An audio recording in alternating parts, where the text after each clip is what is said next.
ඒ කියන්නේ මෙහෙම අපි ඒ කියන්නේ එහෙම කෙලින්ම අපිට නිර්වචනය කරන්න තරම් තොරතුරු අපේ ශාසනයේ මදි. දැන් මෙහෙම කියන්නම්කෝ අපි. දැන් උදාහරණ මේකේ මම නිකන් තොරතුරු වගේක් දෙන්නම් ඔබතුමාට මම දන්න පමණි. කායික බලය ලෙස අපි අර්ථකථනය කරන්නේ වායෝ ධාතුව. යමක් කිරීමට ඇති හැකියාව, ඒ කියන්නේ කායිකව කරන්නට තියෙන හැකියාව වරන් තියෙන වායෝ ධාතුවෙන්. කායික ශක්තිය කියලා අපි කියනවා. මේ ශක්තිය කියන්නේ විද්‍යාත්මකව ගන්න ශක්තියත් එක්ක පැටලෙන්න බෑ. මං හිතන්නේ මේක අර අතීතයේ ආපු වෙනම මේක පෙරදිග වෙනම සම්ප්‍රදායක්නේ. ඒ නිසා අපි කායික ශක්තිය ලෙස අර්ථකථනය කරලා තියෙන සාමාන්‍යයෙන් වායෝ ධාතුව. විද්‍යාත්මකව ගත්තම මේක යනවනේ මොනවද ඇමයිනෝ APT කියන අංශුව දක්වා යනවා නේද? APT කියන අංශුවෙන් තමයි සියලු ශක්තිය ඇවිල්ලා තියෙන්නේ මේ සෛලවල ක්‍රියාකාරීත්වය.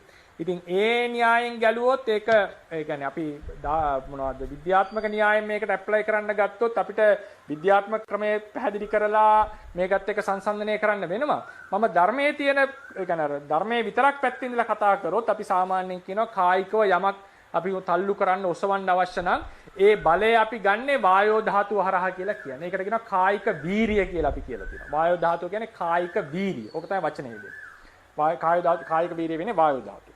ඊළඟට අපිට බලයන් ලෙස අපිට අර්ථකථන දැන් උදාහරණයකට සමහර දේවල් අපි සිද්ධ කරනවා. සමහර ඉතා වේගයෙන් ගමන් කරනවා 이르දි බලය නිසා. සමහර දේවල් ඔසවීමක් ආදිය කරන්නට පුළුවන්. ඒ වගේ දේවල් වලදී දැන් සිතෙන් කරනවා මේක සිත නම් මේ ශරීරය නම් සිතේ බලපෑමෙන් මේ ශරීරය සැහැල්ලු වෙනවා. මේ වේගවත් වෙනවා. එතකොට දැන් මේ සිත කියන්නේ වෙනම ධර්මයක්. මේ රූපය කියන්නේ වෙනම ධර්මයක්. මේ සිත නිසා රූප කලාපයන්ගේ යම් වෙනසක් සිද්ධ වෙනවා. කායිකව අර ඝට්ටනයක් වගේ නෙමෙයි. එතකොට ඒකෙදි කියන්නේ දැන් උදාහරණයකට ගත්තොත් අපි හිතමු රූප කලාපද මේක රූප කාණ්ඩයේදී යම් පමණකට කතා වෙයි. නමුත් අර මම විද්‍යාත්මක අප්‍රෝච් එක ගන්නෑ. මොකද මේ දෙක වෙනම ස්ට්‍රීම්ස් දෙකක් හින්දා. දැන් අපි හිතමුකෝ තේජෝ ධාතුව කියන එක තේජෝ අධික රූප කලාපයක් ආවා කියලා. තේජෝ අධිකයි. දැන් මේ මොන හරි වස්තුවකට ලං වෙනවා. මෙතන තේජෝ අධික රූප කලාපය බලපානකොට මෙයා ඇවිල්ලා ගැටුණා කියලා හිතන්නකෝ. මේක ලං වෙනකොට මේ රූප කලාප ඉපදෙනවා බිඳෙනවානේ. ඉපදෙනවා බිඳෙනවා. ඒ හටගන්න පරම්පරාවේ පසුව හටගන්න රූප කලාප වල තේජෝ ධාතුව වැඩි වෙනවා. තේජෝ ධාතුව වර්ධනය වෙනවා. ඒකෙන් ගම්ම වෙලා තියෙනවා මේ තේජෝ ධාතුව අපි ගතියක් ශක්තියක් ලෙස අර්ථකථනය කරපු තේජෝ ධාතේ ඒ සතර මහා ධාතුන් පවතින ආකාරය තමයි රූප කලාපේ. තේජෝ අධික රූප කලාපයක් ලං වුණා. ඒ තේජෝ වල බලපෑම මේ රූප කලාප වලට වැදුනා.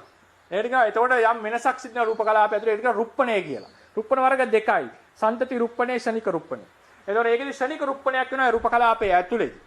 ඒ නිසා මොකද වෙන්නේ සන්තතියේ පසුපසු හටගන්න රූප කලාප වෙනස් විදිහට හටගන්නවා. ඒ පස්සේ හටගන්න රූප කලාපයක තේජෝ ධාතුව වැඩි වුණා.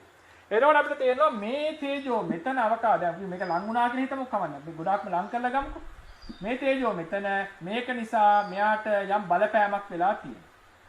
ඒකෙදි මම අපි තේරුම් ගන්න විදිහට අපි දන්න අපි තේරෙන ධර්මයේ හැටියට රූප කලාප වලට වෙනම තියෙනවා ඉමක්. මේ රූප කලාපෙට වෙනම ඉමක් තියෙනවා. මේ දෙක ඝට්ටණය වෙනකොට මේකේ යම් කිසි ශක්තියේ වෙනසක් සිද්ධ වෙනවා. දැන් උදාහරණයකට විද්‍යාත්මකව ගත්තම ශක්තිය සම්ප්‍රේෂණය වෙන ක්‍රම කීපයක් තියෙනවානේ රේඩියේෂන් වලින්. අර අංශු ඝට්ටණය වීම තුලින් සහ ඝන ද්‍රව සහ වායු වලදී ඒ සංවහණය වගේ ක්‍රම වලින් මේක මේ මොනවද සම්ප්‍රේෂණ. ඒකෙදි උනත් දැන් මේකේ තියෙන චාලක ශක්තිය මේකට යනවනේ. මේකේ තියෙන ශක්තිය මේකට සම්ප්‍රේෂණය වෙනවා.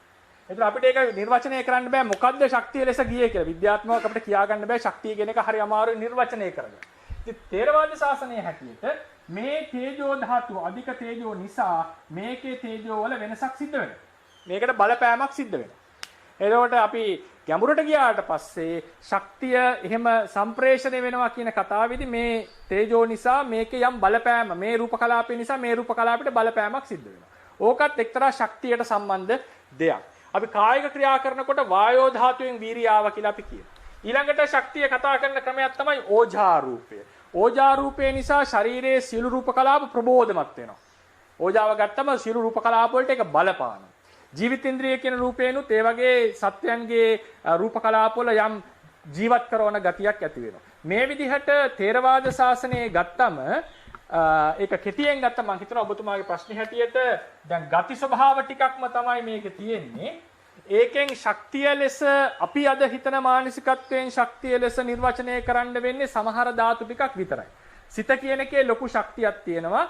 ඒ සිත නිසා බලපෑමක් සිද්ධ වෙනවා බාහිර තියෙන රූපයකට. දැන් එතනදී දැන් අපි හිතමුකෝ සිත නිසා මේ තියෙන රූපයක් අපි වෙනස් කරා කියලා. සිතෙන් මෙතන රූපයක් නිර්මාණය කරනවා අලුතින් ඉරිදී. එතකොට මොකක්වත් අපේ ධර්මයේ හැටියට මොනවත් මෙහෙම ගිහිල්ලා නිර්මාණය වුණා කියලා අපි කියන්නේ නැහැ. සිතේ බලපෑමට ලක් වෙනවා මේ තියෙන රූපය. මෙතන මොකක් කරගෙන නිර්මාණය වෙනවා අලුතින්. එතකොට මේ අවකාශ වශයෙන් වෙනස් වුණාට සිතේ බලපෑමට මෙයා ලක් වෙනවා. සිතේ බලපෑමට මෙයා මෙතන ලක් වෙනවා. ඒ වගේ තේරවාද ශාසනයේ ඔය ශක්තිය ක්‍රියාත්මක කිරීම යම් යම් සිද්ධීන් සිදු කිරීම වගේ දේවලදී බලය ශක්තිය වගේ අද කාලේ කතා කරන දේවල් වලට සමාන සිද්ධි ටිකක් අපිට ධර්මයේ හසු වෙනවා. ඒවා ඉතින් මට එකපාර සම්පූර්ණයෙන් අද තියෙන concept එකට දාලා විස්තර කරන්න තේරෙන්නේ නැහැ. ඔය වගේ පැති කිහිපයකින් තමයි විස්තරයක් දෙන්නට පුළුවන් වෙන්නේ. අපි රූප පාඩමේදී තව ටිකක් ගැඹුරට කතා කරන්න උත්සාහවත් වෙමු.